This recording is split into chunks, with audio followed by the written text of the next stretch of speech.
Happy July, Scorpio. This is your July 2018 reading, and I've already shuffled and laid out the cards. The card on the bottom, the first card that we'll address, is the Page of Air. The Page of Air, logical, honest, impulsive, and curious. And the card reads, challenging information, delays or changes to plans, or truth delivered without tact. This card seems like a really harsh reading. I'm not feeling like it's that way. I think that this may have to do with some kind of a message being delivered. Sometimes the page can indicate immaturity. So sometimes a person may be sort of brash and outspoken.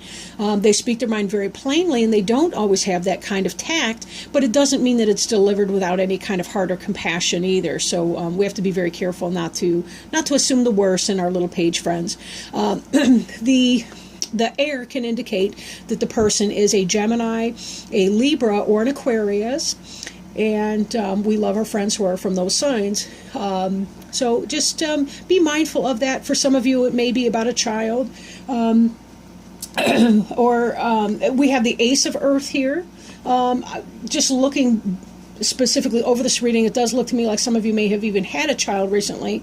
Given that we have this Page of Air, it could be that you had a child born in the sign of Gemini. But the Ace of Earth is about the beginning of something material or something of the earth, something physical. For some, that could be the opportunity for a new business or a new job, maybe having a baby coming in, maybe even the beginning of or an offer of a relationship that will be grounded in a sense. For example, getting involved in a relationship with someone that has the potential to have the house and the stability of that kind. Not just a dating, casual, fleeing, friend with benefits type relationship, but an actual beginning of a marriage type relationship where there's a commitment and you live together and that sort of thing. So this kind of indicates that sort of a beginning that may be coming in for you.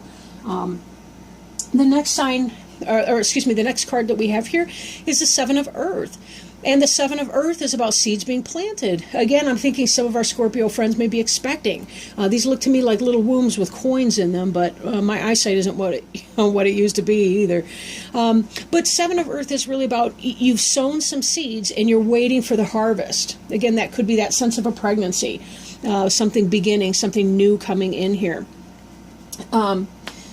But this is about you've done the work, and there does come that point where we just kick back and watch the corn grow until it's time for harvest, which comes later on in the fall. The next card is the Queen of Earth. In spite of the fact that there's a sense of waiting that we see here in the Seven of Earth, in this, the Queen is somebody who's already stable. Now, the Queen of Earth might be somebody in your life. The Queen can be the Taurus, Virgo, Capricorn person, or it could be you, or even your situation. This is the card notes say, make time for those around you, take a sensible approach, deal with challenges in a kind and understanding manner. The Queen of Earth is really somebody she's the manager, she's the boss. She is the person who is responsible. She pays the bills on time and runs the household.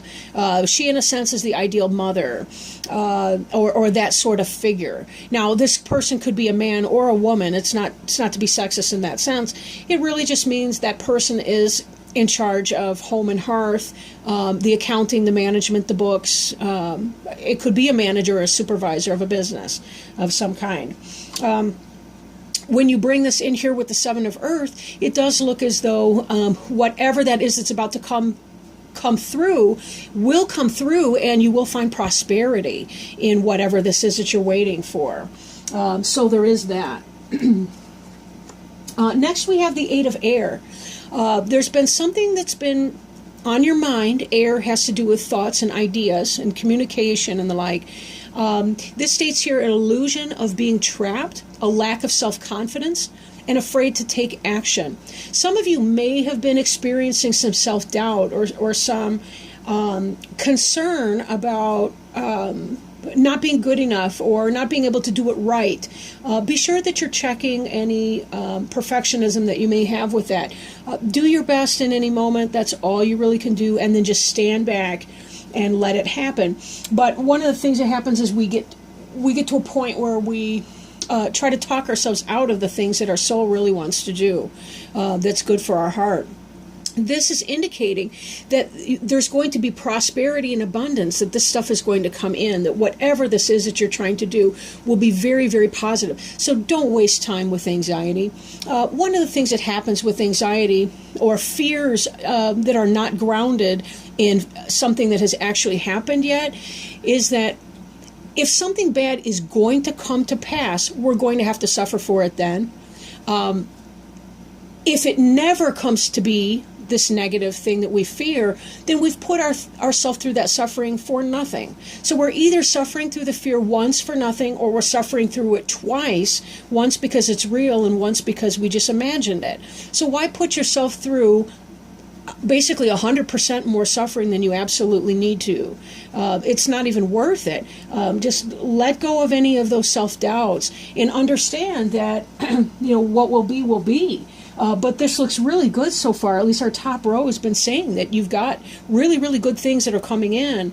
And this Eight of Air here is simply speaking to self-doubt and self-criticism and a harsh way of thinking. With the Three of Water, we could be seeing celebration, wedding, graduation, birth announcement, the need to have more fun. Again, this kind of plays into the idea of pregnancy for some people. With the Three of Water, this has to do with celebrating with friends, celebrating good times and successes and things of that nature.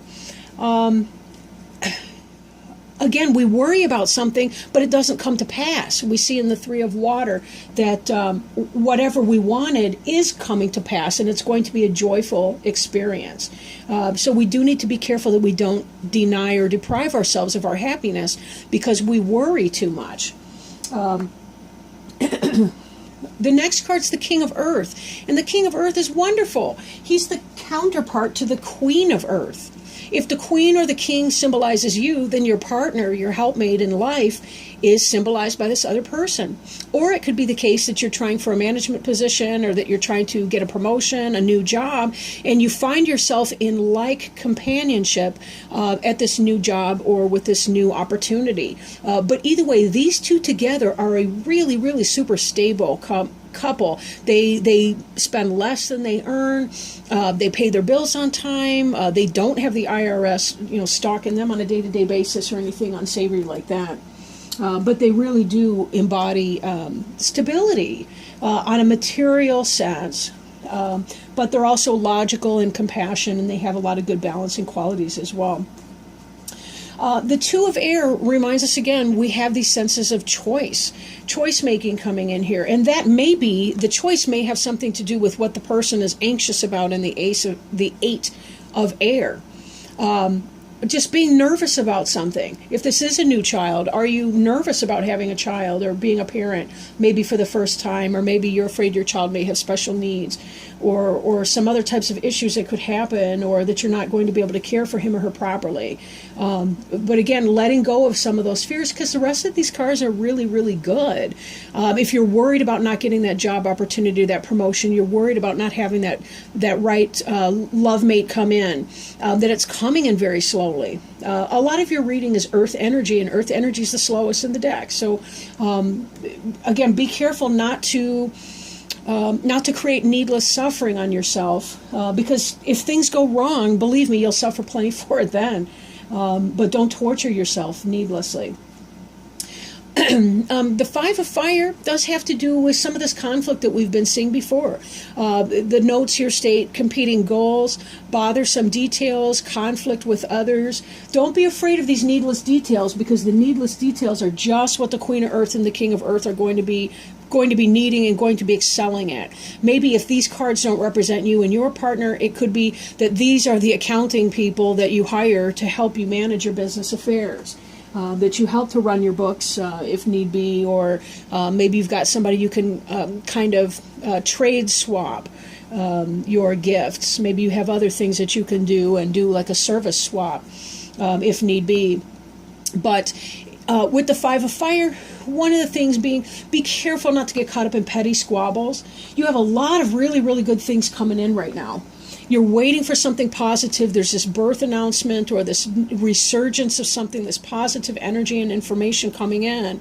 And don't allow the petty squabbles of day-to-day life get you down. Again, a lot of these petty squabbles might be grounded on this toughness, making a decision, or even because of some of these fears, these ungrounded fears that are coming in. And then this last card here is the Three of Fire. It is in the reverse position, but upright. It's kind of along the lines of the Seven of Earth, and that you're waiting for your ships to come in the Three of Fire. Something's set in motion. You know your ships are on your way to port. You're simply waiting for them to come in. Now, in that, because this is in the reverse, it may be that there's a delay in something coming in, and maybe that's the thing that's giving you the worry. For the pregnancy, maybe it's been a difficult pregnancy, and therefore you're concerned that there might be additional problems throughout. If it's the case that this is a business type situation, maybe it's taking a long time and you're very concerned about not being able to have that job opportunity. And then again, if it's a new relationship that you want, like a marriage type relationship, and that you want to build a foundation with a person, maybe the fact is that it's coming in really slowly, or that there's some kind of doubt that you're having about that person, him or herself, that may be influencing you. But this does not mean, in the reverse, that it's not going to come in. It simply means that it's delayed for a time. It might not come in as quickly as you were hoping for it to, but don't worry about that either. Things will happen when they're meant to happen. There is a thing called divine timing, and sometimes we do have to be patient in waiting for the divine timing in a situation, even if it renders us a little bit uncomfortable in the here and now. But all in all, I think this is a really good reading. It says things are happening. They're going to be coming in their timing, however, not yours. Don't trip yourself up with negative thinking and doubt. Think to the positive, because you really, really are in a place where those ships are going to be coming in. Whatever those seeds are that you've planted is going to be coming in, and you and your partner, you and your support team, your co-workers, whatever that is, whatever this is referring to for you specifically, it is showing that you will achieve that Queen of Earth, King of Earth energy in that situation. And that's an excellent place for you to be master of your life. So with that, Scorpio, I congratulate you, because that's great news coming in there. And you have a very happy month of July. I will see you in August. Bye now.